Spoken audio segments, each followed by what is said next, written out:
Hello, learners. Welcome to Lifting Laws. This is Puneet Kapoor, and today we are starting a new subject that is Indian Contract Act 1872.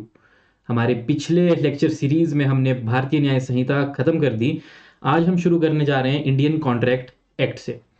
तो देखो, जो contract act है उसकी history और introduction आज हम देखेंगे कि ये एक्ट एग्जिस्टेंस में कैसे आया। तो सबसे पहले जो कॉन्ट्रैक्ट है ना, ये बना ही लैटिन वर्ड से है। लैटिन वर्ड से बना हुआ है ये। Latin word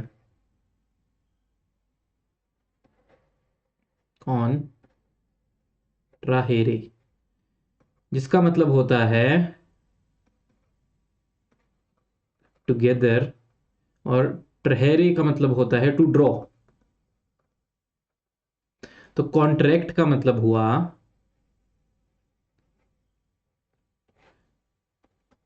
to bring together या to draw together, to draw together या फिर टू ब्रिंग टुगेदर। ठीक है, अब चलते हैं इसके ओरिजिन में। अब देखो, जो इंडिया है, तो इंडिया में तो देखो हमारे को पता है आधे से ज्यादा लॉ जितने भी हैं हमारे ब्रिटिश ईरा में बन गए थे, तो ब्रिटिश इन्फ्लुएंस तो होना ही होना था ना। तो हमारा जो कॉन्ट्रैक्ट एक्ट है, इसका भी अगर हम ओरिजिन इंडिया में ट्रेस करें तो कौन लाया था? In India they were brought by, the act was brought by the Britishers. Contract सबसे पहले इंडिया में कौन लेके आया था? ब्रिटिशर्स ही लेके आए थे। तो जो ब्रिटिशर्स लाए तो इन्फ्लुएंस कैसे होगा? इंग्लिश कॉन्ट्रैक्ट रूल्स से, जो इंग्लैंड में फॉलो होते थे कॉन्ट्रैक्ट के रूल्स, वही ब्रिटिशर्स लेके आए और इंडिया में उन्होंने बना दिए। ठीक है, और जो अब देखते हैं हम, इंडिया वालों ने तो ब्रिटिश से उठाए, पर अब हम देखेंगे कि ब्रिटिशर्स कहां से लेके आए। तो जो इंग्लिश कॉन्ट्रैक्ट है, जो इंग्लिश कॉन्ट्रैक्ट है वो इन्फ्लुएंस हुआ है ancient Greek and Roman rules of contract. यही हमारे नोट्स में भी है, देखो अगर हम देखें तो देखो, the law of contract was brought to India by Britishers. जैसा मैंने बताया आपको, ब्रिटिशर्स लेके आए थे, लेकिन ब्रिटिशर्स का जो इंग्लिश कॉन्ट्रैक्ट लॉ था वो कहां से आया? तो जो ब्रिटिशर्स का इंग्लिश कॉन्ट्रैक्ट लॉ था, it was influenced by ancient Greek and Roman philosophies से। ग्रीक तो मतलब जो ब्रिटिशर्स थे, उन्होंने कहां से उठाया? ग्रीक और रोमन लॉ से, ग्रीक और रोमन से। ठीक है, अब जो ग्रीक और रोमन्स थे, जब हम देख ही रहे थे कि ग्रीक और रोमन से उठाया, तो जो ये एंशियंट ग्रीक और रोमन लॉ था, उसमें भी किसके डायलॉग से, टू बी प्रिसाइज अगर हम देखें तो किस कहां से रेफरेंस लिया गया था? तो रेफरेंसेस फ्रॉम प्लेटो का डायलॉग्स ऑफ प्लेटो है। डायलॉग्स ऑफ प्लेटो, ठीक है, डायलॉग ऑफ प्लेटो है, जिसका नाम था द लॉज। द लॉज, उसमें लिखा गया था एक मैगजीम, पेक्टा संट सर्वेंडा, जिसका मतलब होता था एग्रीमेंट मस्ट बी केप्ट। तो ये एक लैटिन मैगजीम थी जो प्लेटो के डायलॉग्स में थी, द लॉ द लॉज में, जिसमें लिखा था पेक्टा संट सर्वेंडा, agreement must be kept, agreement must be kept. तो देखो, इंडिया में आए, इंडिया में आए कहां से? ब्रिटिशर्स से। लेकिन ब्रिटिशर्स ने खुद कहां से उठाए? ग्रीक एंड रोमन लॉ से। ठीक है, वहां की फिलॉसफीज उन्होंने उठाई और वहां से उठाई। तो हम बोल सकते हैं कि जो rules of English contract act है, they are influenced by ancient Greek and Roman laws mostly, और जो वहां के फिलोसफर्स थे। लेकिन फिर भी एक प्रॉब्लम तो थी, क्या? कि जब ब्रिटिशर्स ने वहां से उठाए तो कोई फिक्स्ड और स्टैंडर्ड लॉज तो नहीं थे ना। ब्रिटिशर्स ने भी उठाए तो कोई फिक्स्ड सेट ऑफ रूल्स तो नहीं थे। फिक्स्ड सेट ऑफ रूल्स तो तब भी नहीं थे जब उन्होंने ग्रीक और रोमन से उठाए, क्योंकि सिर्फ वो फिलोसोफर्स की बातें फॉलो कर रहे थे, फिलोसोफर्स की बातें फॉलो कर रहे थे, रूल्स नहीं थे, फिलोसोफर्स की फिलोसफीज फॉलो कर रहे थे। फिर क्या हुआ, 1215, सबको पता है इस साल क्या हुआ था, मैग्ना कार्टा आता है। 1215 में आता है मैग्ना कार्टा। कैसे, charter of the great, charter of the great, charter of 1215 से आ जाता है मैग्ना कार्टा।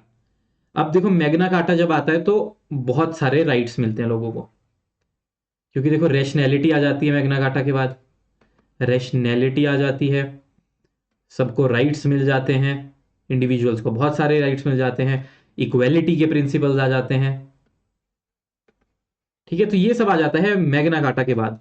और जब मैग्ना कार्टा के बाद सबको राइट्स मिल गए तो एक चीज और हुई इन सब चीजों से, क्या, जो ट्रेड थी वो फ्लरिश होने लग गई, ट्रेड जो थी वो फ्लरिश हुई। जब ट्रेड फ्लरिश हुई, तो जब एक इंसान दूसरे के साथ ट्रेड कर रहा है तो लोगों को पता नहीं था, वो इनडायरेक्टली कॉन्ट्रैक्ट्स बनने लग गए एक दूसरे के साथ, कॉन्ट्रैक्ट्स फॉर्म होने लग गए एक दूसरे के साथ, लोगों को पता नहीं था, वो बस ट्रेड कर रहे हैं लेकिन उनको नहीं पता, क्योंकि उस टाइम कॉन्ट्रैक्ट नाम का कोई वर्ड ही नहीं था, उनको नहीं पता, बट इनडायरेक्टली कॉन्ट्रैक्ट फॉर्म होने लग गए थे, लेकिन कोई फॉर्मल वर्ड नहीं था अभी हमारे पास। तो एग्रीमेंट लोगों के बीच बन रहे थे, but there was no formal word, ना कोई फॉर्मल वर्ड था और ना ही हमारे पास कोई फिक्स्ड रूल्स थे। तो ये सबसे बड़ी प्रॉब्लम आई, क्योंकि जब कॉन्ट्रैक्ट बन गया, चाहे ऐसी बने, ट्रेड चल रही है, अगर उसमें कोई प्रॉब्लम आ जाए तो हमारे पास ना रूल्स है, ना हमें पता है कि हमने हमारा कॉन्ट्रैक्ट भी बना हुआ है, क्योंकि ये कोई वर्ड ही नहीं था। और मेयर राइट्स अगर हो तो ऐसे कैसे चलेगा कि रेमेडी ना हो, मेयर राइट्स ही थे उस टाइम और कोई रेमेडी नहीं थी, तो कैसे चलेगा, क्योंकि हमने पढ़ा है उबी जस इबी रेमेडियम, उबी जस इबी रेमेडियम, क्या मतलब है जिसका, where there is a right there is a remedy, तो हर राइट के साथ रेमेडी तो होती ही थी। तो क्या किया जो हमारे जजेस थे उस टाइम के,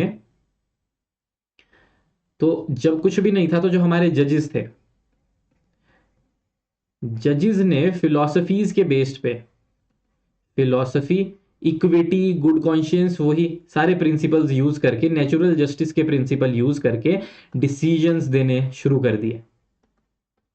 तो जजेस ने डिसीजंस देने शुरू कर दिए, तो जो जजेस थे अब उन्होंने डिसीजन देने शुरू कर दिए फिलोसफीज के बेस पे, नेचुरल जस्टिस के बेस पे।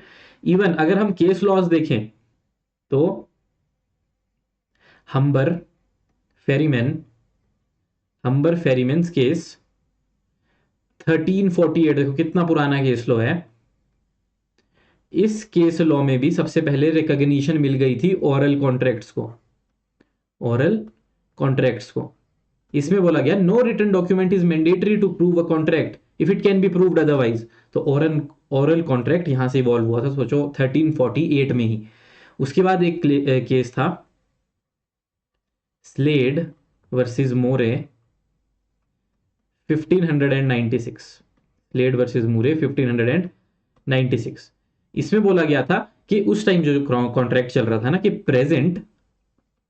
Contract act present contract act is hard work of hard work of जजेस, जजमेंट्स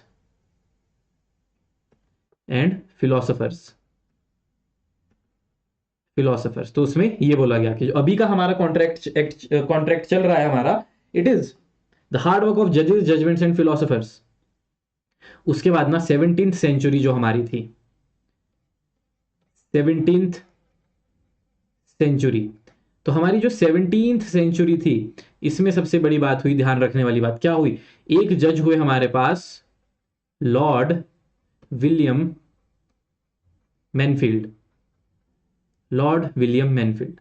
ये जो हमारे थे, इन्होंने ये बहुत सारे रिफॉर्म्स लेके आए इंग्लैंड में, इंग्लिश लॉज में ये बहुत सारे रिफॉर्म्स लेके आए। तो जो लॉर्ड विलियम मैनफील्ड थे ना, he used to follow international trade laws, international trade laws को फॉलो करते थे। तो जो लॉर्ड डब्ल्यू मैनफील्ड थे, विलियम मैनफील्ड, ये करते थे international law, international trade law को फॉलो, जब ये जज थे। तो इनकी एक जजमेंट थी, ये भी याद रख लेना, थोड़ी लैंडमार्क ही है। इनकी जजमेंट थी ल्यूक वर्सेस लाइड, ल्यूक वर्सेस लाइड। इसमें इन्होंने क्या बोला कि जो ये मर्केंटाइल लॉज होते हैं ना, ट्रेड से रिलेटेड मर्केंटाइल लॉज, इन्होंने क्या बोला, mercantile law is not the law of particular country. जो मर्केंटाइल लॉ है, they are not the law of particular country, not the law of particular country, किसी एक कंट्री का लॉ नहीं है ये, but the law of all the nations. तो ये क्या है, तो ये तो नहीं है, बट क्या है, law of all the Nations, सभी नेशंस का लॉ है ये। मर्केंटाइल लॉ जो होता है, जो ट्रेड से रिलेटेड लॉज होते हैं, वो किसी एक कंट्री का नहीं है, वो सबका ही है। इसलिए वो इंटरनेशनल ट्रेड लॉ के प्रिंसिपल्स फॉलो करते थे। और उन्होंने क्या किया, जब वो इंग्लैंड में थे तो उन्होंने इंग्लैंड में ही मर्ज करने शुरू कर दिए इंग्लिश लॉ में इंटरनेशनल प्रिंसिपल्स ऑफ ट्रेड, तो जिसकी वजह से वहां का लॉ डेवलप हुआ। इवन अब उन्होंने ना एक एग्जाम्पल भी दिया था, इन्होंने लॉर्ड डब्ल्यू मैनफील्ड ने ही क्या किया था, एक एग्जाम्पल दिया था। इन्होंने कहा था, देखो जो कॉन्ट्रैक्ट है, इन्होंने कहा दो पार्टीशन, देखो एक तरफ इन्होंने एग्जाम्पल दिया और एक तरफ इन्होंने बताया। तो इन्होंने कहा देखो, सबसे पहले जो कॉन्ट्रैक्ट है उसके एसेंशियल्स क्या क्या होते हैं। तो उन्होंने बोला, पहला सर्टेन टर्म्स होनी चाहिए, ठीक है जी, सर्टेन टर्म्स। दूसरा उन्होंने बोला ऑफर मिरर्ड बाय एक्सेप्टेंस, जैसा ऑफर है सेम ही उसकी उसी की एक्सेप्टेंस होनी चाहिए। Third, supported by consideration, supported by consideration. Number fourth, free from duress, free from duress. अब देखो यहां इन्होंने कॉन्ट्रैक्ट दिया, अब इन्होंने ना इसको एक एग्जाम्पल से समझाया, और वही एग्जाम्पल मैं आपको बता रहा हूं जो लॉर्ड डब्ल्यू मैनफील्ड ने बताया था। तो इन्होंने क्या एग्जाम्पल बताया, देखो इन्होंने कहा कि सपोज कि उनकी पत्नी ने उन्हें कहा कि तुम्हें पोटैटोज लेके आने हैं बाजार से, ठीक है।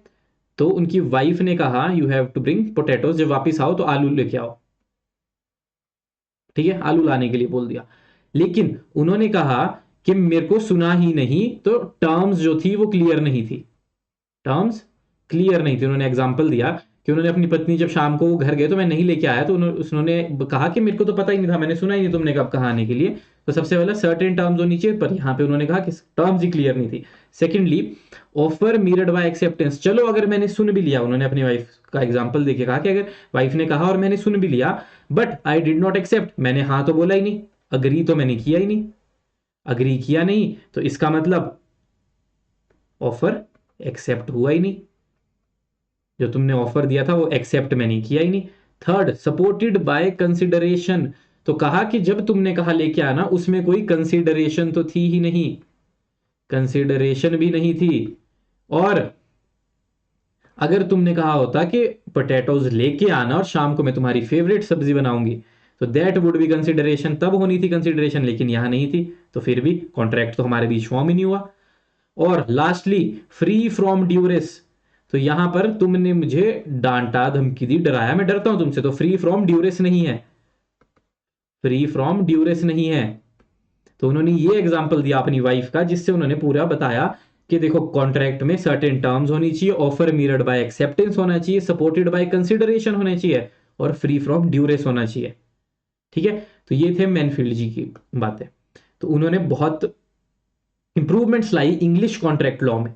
तो अब क्या हुआ, ब्रिटिशर्स ने, जब ब्रिटिशर्स इंडिया आए तो ब्रिटिशर्स ने सेम ही लॉ, सेम लॉज और principles,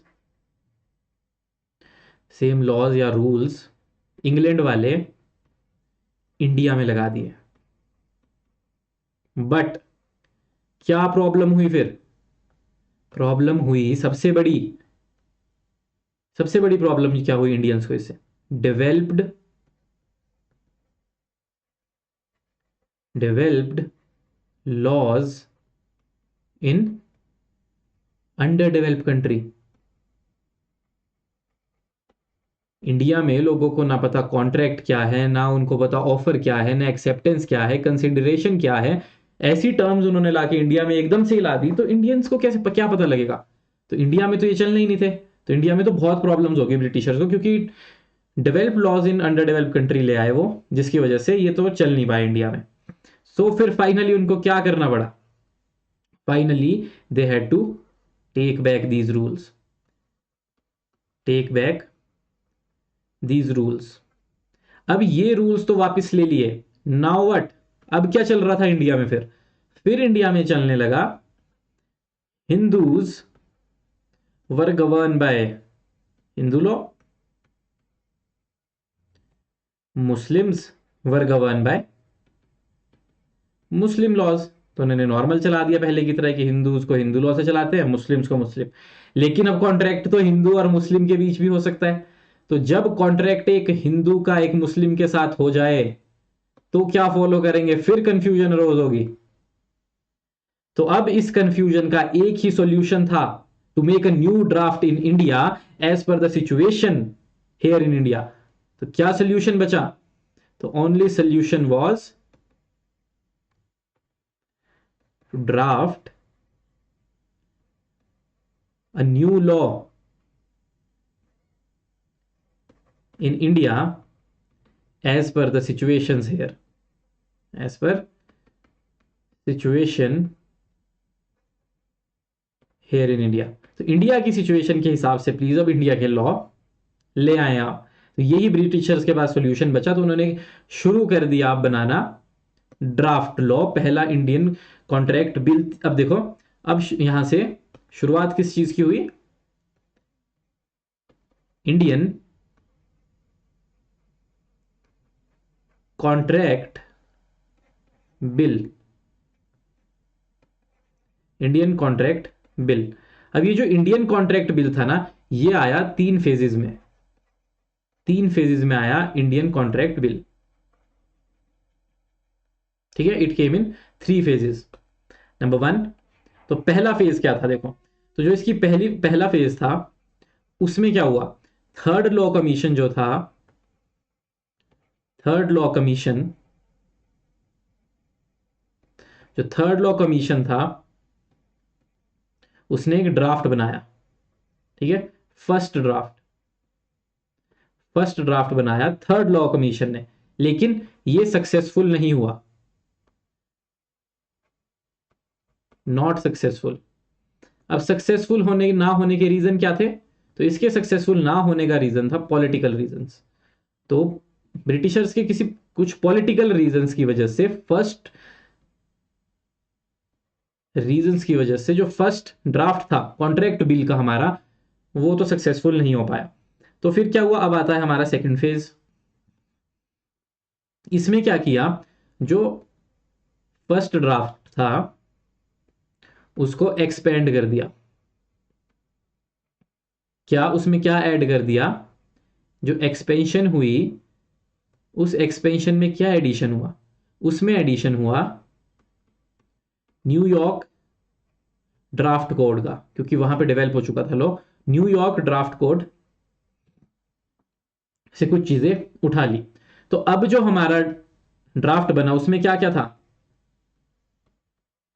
English common law, New York draft code, New York draft code, and lastly जो कस्टम्स इंडिया में चल रहे थे, या फिर जो generally recognised, internationally recognised customs थे, वो 3। तो अब ये 3 चीजें थी सेकंड ड्राफ्ट में। अब आता है finally third stage. Third stage में क्या हुआ? किसने बनाया है contract act? Sir James Stephen. तो स्टीफन साहब को बोला गया कि फाइनल ड्राफ्ट तैयार करो। क्या तैयार करो? स्टीफन साहब को बोला गया एक फाइनल ड्राफ्ट। तो स्टीफन साहब ने क्या किया? सबसे पहले स्टीफन साहब ने सबसे पहले ऐड किया इंटरप्रिटेशन क्लॉज, डेफिनेशन है जिसमें सारी इंटरप्रिटेशन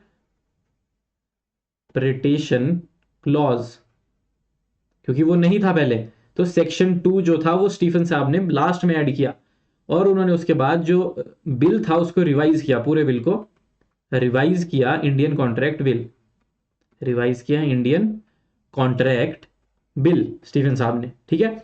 तो उसके बाद फाइनली जो तैयार हुआ, जब फाइनली तैयार हुआ तो it was enacted, it was enacted on 25th of April, 25th of April 1872, and it came into force on, लागू कब से हुआ मतलब लगना शुरू कब से हुआ, it came into force from 1st of September 1872। तो ये जर्नी थी हमारे इंडियन कॉन्ट्रैक्ट एक्ट के बनने की। तो देखो हमने क्या देखा, सबसे पहले ये बना है दो वर्ड से, कॉन्ट्रैक्टर जिसका मतलब होता है to draw together, Latin word से बना है। ओरिजिन एंड एवोल्यूशन में हमने देखा जो ब्रिटिशर्स थे हमने तो उनसे लिया, लेकिन ब्रिटिशर्स ने लिया ग्रीक और रोमन से, उनकी पुरानी जो डायलॉग्स थे प्लेटो के वहां से उन्होंने उठाया, पैक्टा सेंट सर्वेंडा, एग्रीमेंट मस्ट बी केप्ट, तो इससे फाउंडेशन बनी कॉन्ट्रैक्ट लॉ की। उसके बाद जो हमारे इंग्लिश कॉन्ट्रैक्ट लॉ के जो रूल्स थे वहां पे डेवलपमेंट में सबसे बड़ा हाथ हमारे रहा था लॉर्ड विलियम मैनफील्ड का। और उसके बाद हमने केसेस भी देखे, विलियम मैनफील्ड ने जो एग्जाम्पल दिया था वो देखा, एंड लास्टली हमने देखा कि जो हमारा उसके बाद ड्राफ्ट, क्योंकि इंडिया में जब ब्रिटिशर्स वो डेवलप्ड लॉ ले आए तो लगाना मुश्किल हो गया, फिर दोबारा से हिंदूज को हिंदू लॉ, मुस्लिम्स को मुस्लिम लॉ, लेकिन अब कॉन्ट्रैक्ट तो हिंदू मुस्लिम के बीच भी हो सकता है, तो फिर से टेंशन अरोज होगी कि अब कौन सा लॉ लगेगा। तो जब इस टेंशन को खत्म कैसे किया गया, इस टेंशन को खत्म करने के लिए उन्होंने ड्राफ्ट बनाने के लिए बोला, और जो हमारा ड्राफ्ट था वो आया 3 स्टेजेस में। हमारा जो ड्राफ्ट था वो आया 3 स्टेजेस में। सबसे पहली जो स्टेज थी उसकी, उसमें तो पॉलिटिकल रीजंस की वजह से जो ड्राफ्ट था वो नहीं चल पाया, और जो दूसरी स्टेज थी उसमें उसकी स्कोप को एक्सपेंड किया गया, न्यूयॉर्क ड्राफ्ट बिल से भी चीजें डाली गई। और थर्डली लास्टली जेम्स स्टीफन को बोला कि स्टीफन साहब आप देखो अब इसका फाइनल ड्राफ्ट तैयार कर दो। उन्होंने फाइनल ड्राफ्ट तैयार किया, क्या क्या किया, इंटरप्रिटेशन क्लॉज डाला, पूरे सेक्शन रिवाइज किए, एनेक्टमेंट फिर याद रखनी है हुई 25 अप्रैल 1872, और it came into force on 1 सितंबर 1872। तो आज की क्लास के लिए इतना ही, नेक्स्ट क्लास से हम शुरू कर देंगे कॉन्ट्रैक्ट एक्ट को पढ़ना, उसके प्रीएम्बल प्रोविजंस पढ़ने शुरू कर देंगे। Thank you.